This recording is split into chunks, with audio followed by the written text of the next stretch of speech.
Marcus Holloway pushed his maintenance cart through the empty corridors of the Metropolitan Observatory, the wheels squeaking softly against the polished marble floors. At 29, he had spent the last 4 years cleaning these halls after midnight, when the scientists and tourists were long gone, leaving only him and the silent telescopes that pointed toward distant worlds. Most people would find the work lonely, but Marcus preferred the solitude. During the day, he felt invisible among the educated astronomers and eager visitors who filled the building with chatter about black holes and nebulae. At night, surrounded by the gentle hum of expensive equipment and the soft glow of emergency lighting, he could finally breathe. Tonight felt different, though. The lunar eclipse had drawn crowds earlier that evening, and the observatory had stayed open late for a special viewing event. Now, as Marcus made his rounds through the main exhibition hall, he noticed that someone had left several star charts scattered across one of the information tables. The papers looked old, hand-drawn rather than printed, with symbols he didn't recognize. As he gathered the charts to file them in the lost and found box, Marcus felt a strange tingling in his fingertips. The drawings seemed to shimmer slightly under the emergency lights, and for a moment he could swear the constellation patterns were moving, rearranging themselves into new configurations. "Must be more tired than I thought," he muttered, shaking his head. That's when he heard the sound, a soft thud from somewhere outside the building. Marcus had worked security jobs before becoming a janitor, and his instincts told him to investigate. He grabbed his flashlight and headed for the main entrance. The autumn air was crisp as he stepped onto the observatory's front steps. The lunar eclipse was at its peak, casting everything in an eerie reddish glow. At first, Marcus saw nothing unusual in the circular parking lot. Then his flashlight beam caught something near the ornamental fountain, a figure lying motionless on the grass. Marcus ran toward the person, his heart pounding. It was a young woman, probably in her mid-20s, with flowing auburn hair spread around her head like spilled copper.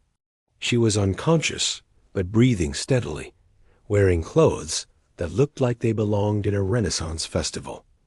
A deep blue dress decorated with silver embroidery that caught the moonlight. But what made Marcus stop and stare were her arms. From her wrists to her shoulders, intricate tattoos covered her skin. Not ordinary tattoos, but star maps that seemed to pulse with their own faint light. The constellations on her left arm matched perfectly with the strange charts he had found inside, while her right arm displayed star patterns he had never seen before. Beside her lay an ornate wooden box, its lid carved with the same mysterious symbols from the charts. When Marcus reached for his phone to call 911, something extraordinary happened. The box opened on its own, revealing a crystalline sphere that began to glow brighter as he approached. The woman's eyes fluttered open, and she whispered a single word: "Keeper." The woman's eyes were the color of deep space, dark blue with flecks that sparkled like distant stars. As she sat up slowly, Marcus noticed that the tattoos on her arms were definitely glowing now, pulsing in rhythm with her heartbeat. "Please don't call anyone yet," she said, her voice carrying a slight accent he couldn't place. "My name is Celeste Rivera, and I've been searching for you for a very long time." Marcus helped her to her feet, still holding his phone. "Searching? For me? I think you're confused. I'm just the night janitor here." Celeste smiled sadly and picked up the wooden box. The crystal sphere inside continued to emit its soft light. "You felt it, didn't you, when you touched those star charts? The tingling, the sense that something was awakening inside you?" Marcus's hand unconsciously went to his pocket where he had placed the strange papers. "How could you possibly know that?" "Because you have the gift of stellar resonance," Celeste explained, walking toward the observatory building. "One person in every generation is born with the ability to commune directly with cosmic energies. The stars themselves chose you as their voice on Earth. That's impossible, Marcus said, but he followed her anyway. Stars are just burning gas millions of miles away. They can't choose anything. Celeste paused at the entrance and placed her hand on the door. The electronic lock clicked open without her using a key card. 3 months ago, did you notice that the equipment here started working better during your shifts? Fewer malfunctions, more accurate readings from the telescopes? Marcus frowned. Dr. Hamilton, the observatory director, had mentioned something about improved performance during night hours, but Marcus had assumed it was just coincidence. You're saying I caused that?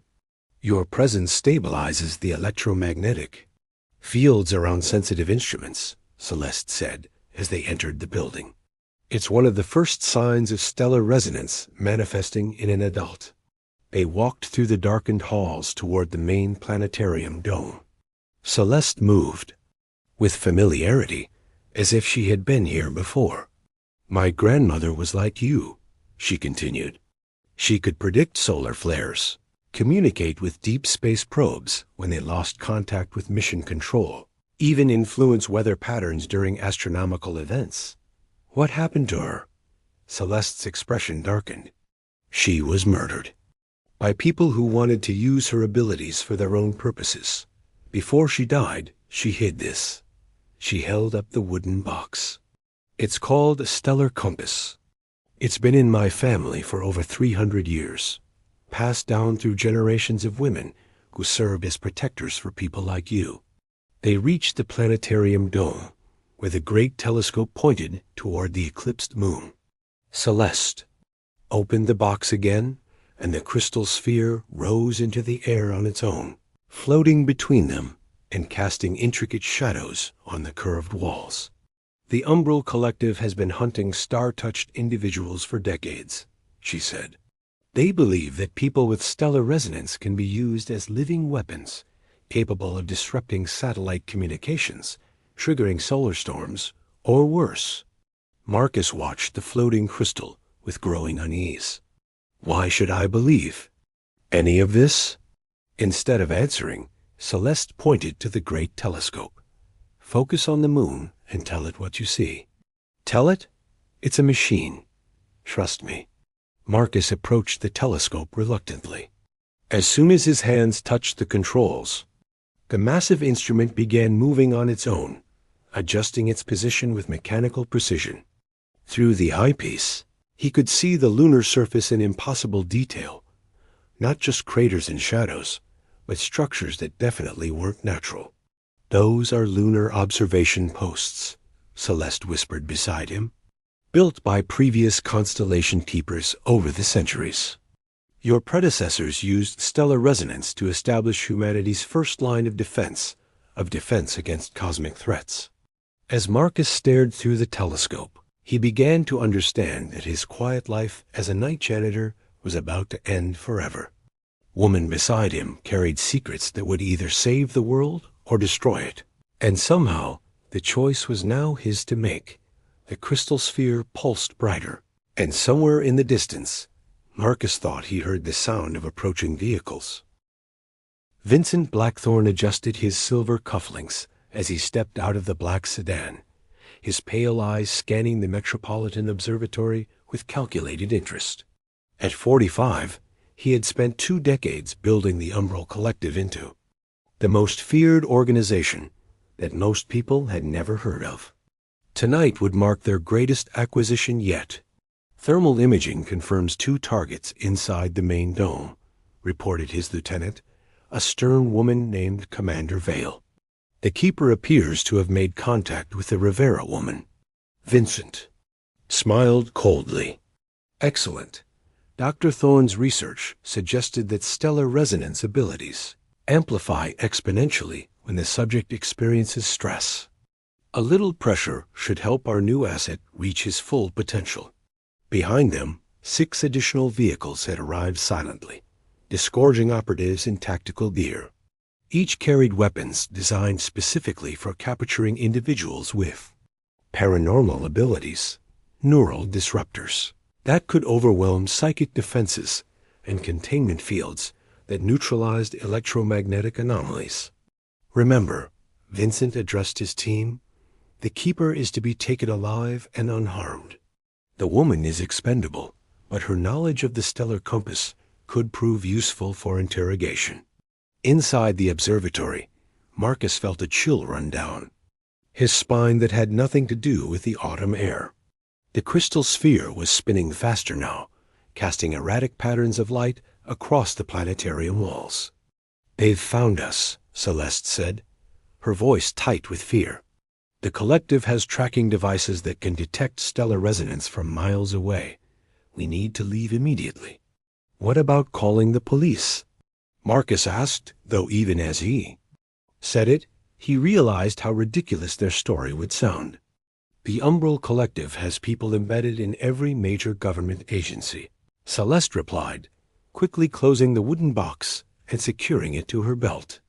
"Local law enforcement won't help us, and federal agents might actually be working for Vincent." The building's security system suddenly went offline, plunging them into darkness except for the emergency lighting. Through the dome's windows, Marcus could see figures moving across the parking lot with military precision. "There's a service tunnel that connects to the old subway system," Marcus said, his janitor's knowledge of the building finally proving useful. "I discovered it during my first week here, but it's been sealed for decades. Can you unseal it?" Marcus placed his hand on the telescope again, and somehow he knew the answer.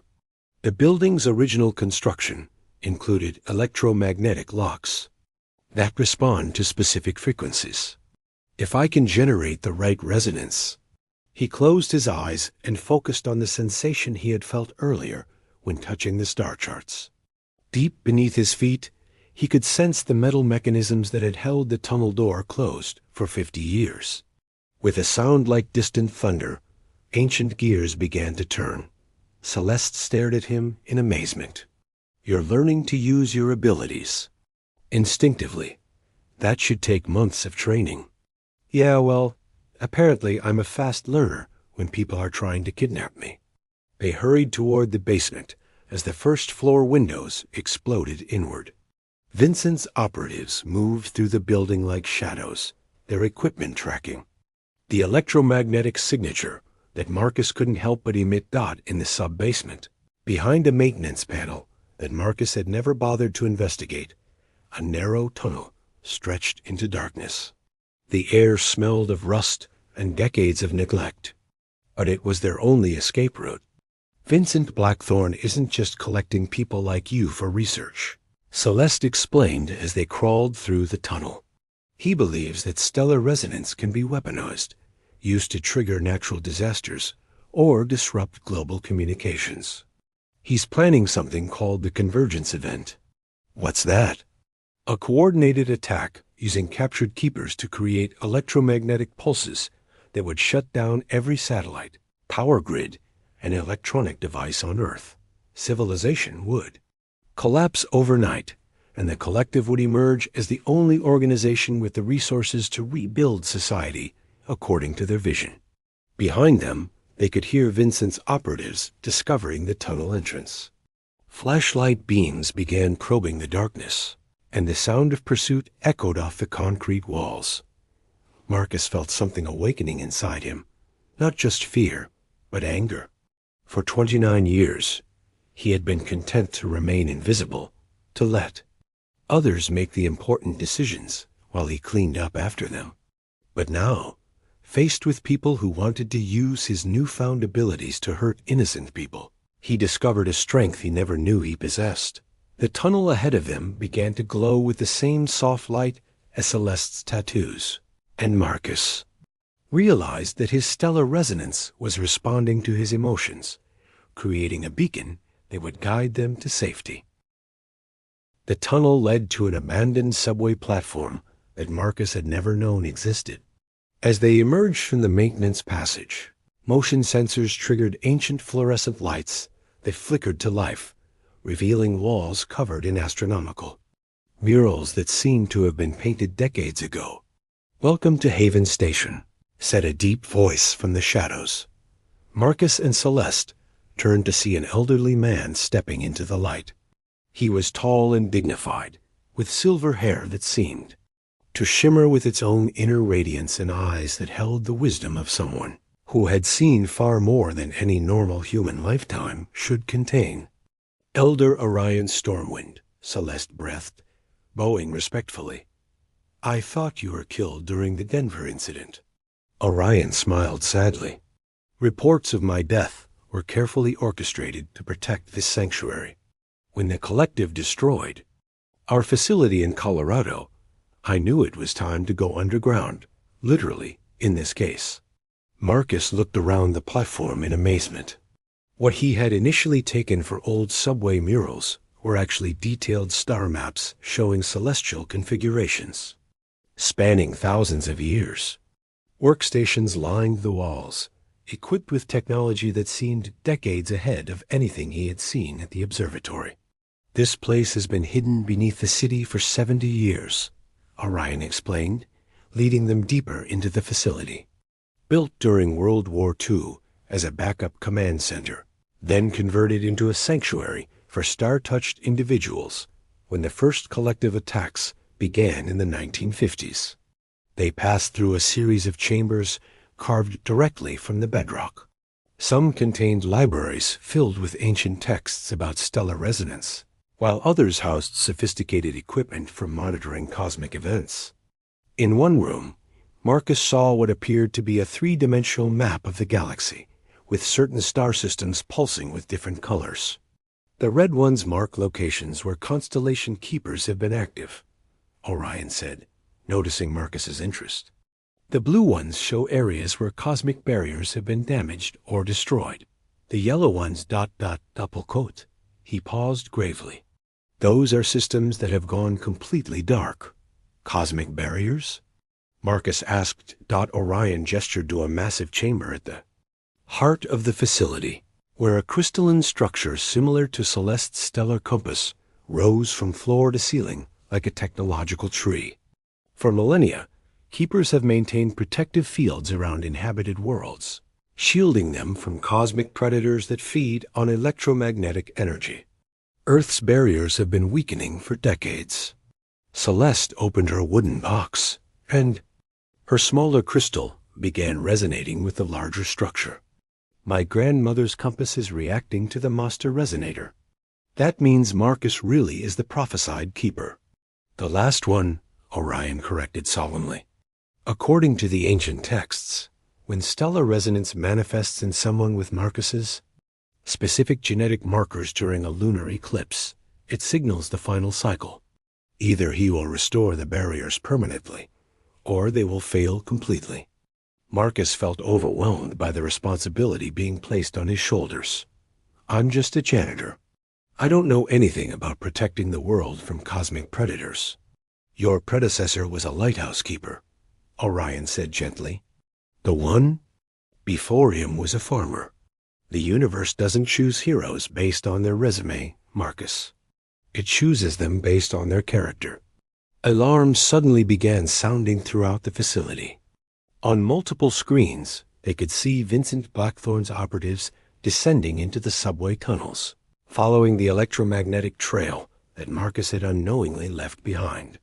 "They've found us," Celeste said, her tattoos beginning to glow. Brighter. Orion moved to a control panel and began initiating what appeared to be emergency protocols. "The sanctuary can withstand a direct assault, but not indefinitely. Marcus, you need to make a choice now.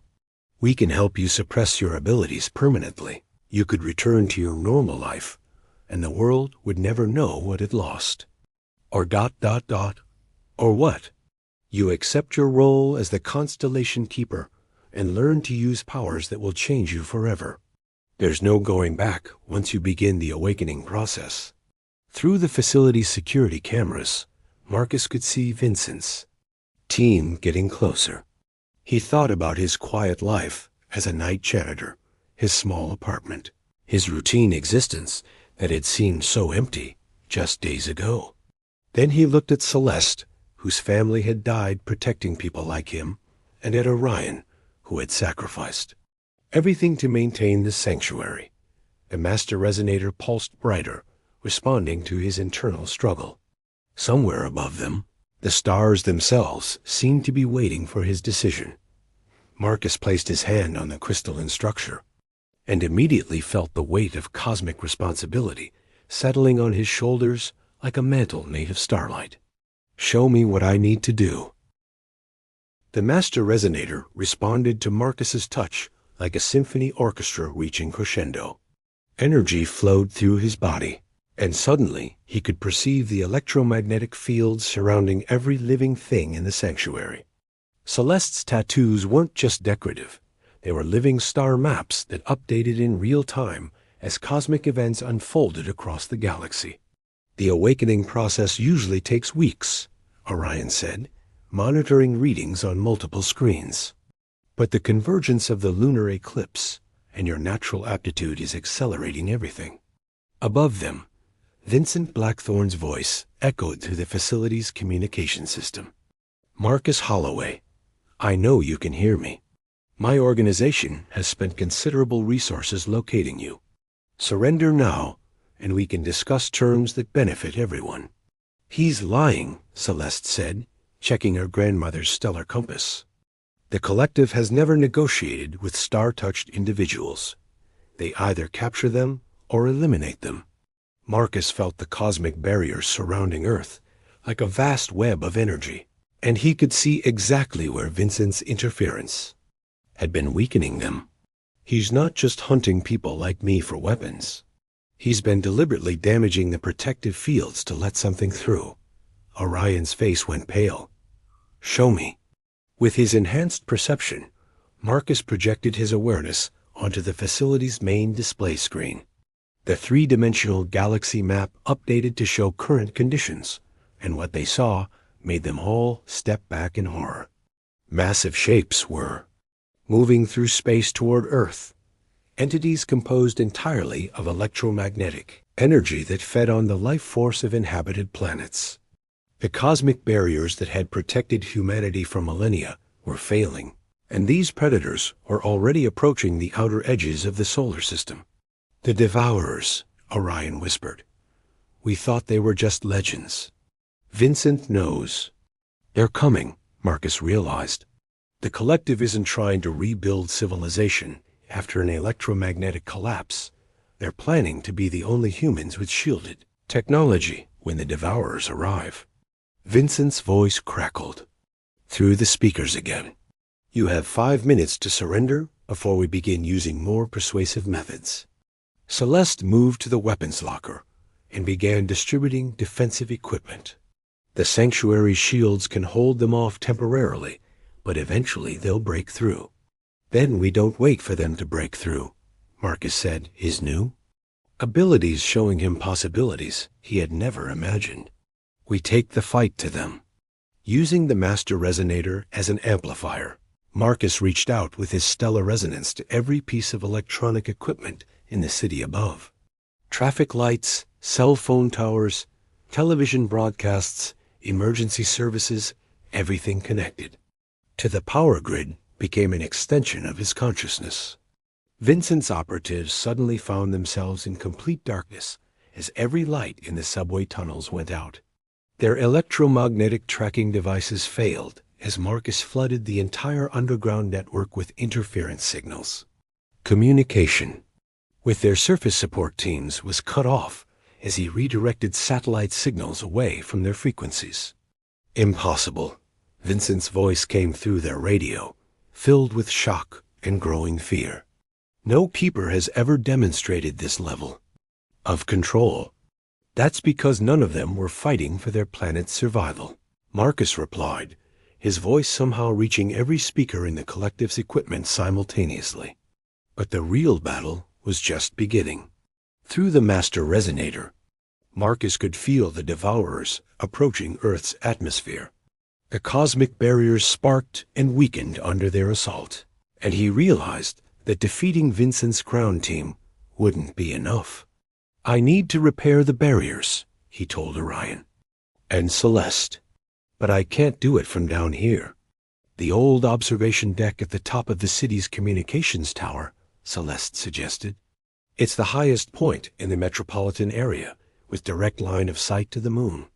They fought their way through Vincent's operatives, with Marcus, using his abilities to disable their equipment, while Celeste and Orion handled physical security.